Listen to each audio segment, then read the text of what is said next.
যাদবপুর থেকে কাজ করে আবার মাইমাকে নিয়ে শিয়ালদায় চলে যাচ্ছি। কি বলতো, ভেবেছিলাম বিয়ের পরে অনেক সুখ করবো, আর কাজ করতে হবে না, কিন্তু কে জানে যে আমার একটা কালবৈশাখী ঝড় এসে সব কিছু উড়িয়ে নিয়ে চলে যাবে। আবার মার বাড়িতে এসে খাই নিতে হবে, আবার কাজ করে খেতে হবে। বিয়ের পরে থেকেই কাজ আর কাজ, একদিনও সুখ করতেই পারলাম না। কতটা পরিশ্রম করে খেতে হয়, তাই না? তো যাই হোক, প্রত্যেকটা মেয়ের কষ্ট করতে হয়, কিন্তু আমার জীবনের কষ্টটা সম্পূর্ণই আলাদা। কেন জানি না, এতটাই কষ্ট ভগবান আমার জীবনে লিখে রেখেছিলেন।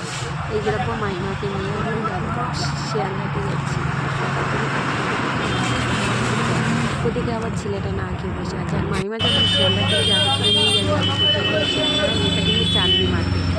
আর এখানে বাস এসে দাঁড়িয়ে আছে। চাঁদনি মার্কেট ছেড়ে অনেকটা মাইমার বাড়িতে যেতে। আর ওদিক থেকে কিন্তু আমি ভাবছি একটা কথা, কি জানো তো, ভগবান আমার কপালে না সুখটা এমনিতেই হয়ে গেছে। থাকবে সব মেয়েদের কপালে কিন্তু সুখ দেয় না।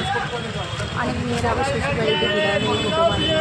আর অনেক যেসব মেয়েরা শ্বশুরবাড়ি বিদায় হয়ে যায়, তাদের অর্ধেক মেয়েদেরই কপাল ভাঙানো হয়, কপালে কষ্ট হয়। তা আমার কপালে এতটাই কষ্ট, এতটাই কষ্ট যে মাঝে মাঝে না কেঁদেও আমি কুড় পাই না। কাঁদতে তো অনেক হয়, চুপি চুপি কাঁদি, ছেলের সামনে কাঁদতে পারি না। এই দেখো, মাইমা এখন লেবে গেল।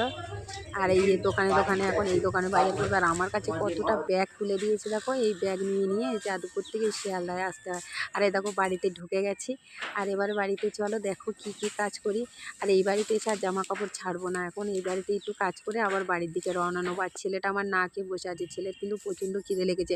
আর এই যে বাড়িতে আসলে তালা খুলতে খুলতে না এখন 10 ঘন্টা লেগে যায়। আর আমার এই ব্যাগ নিয়ে নিয়ে না প্রচণ্ড কষ্ট হয়, বিশ্বাস করো। তো যাই হোক, পাশে আমার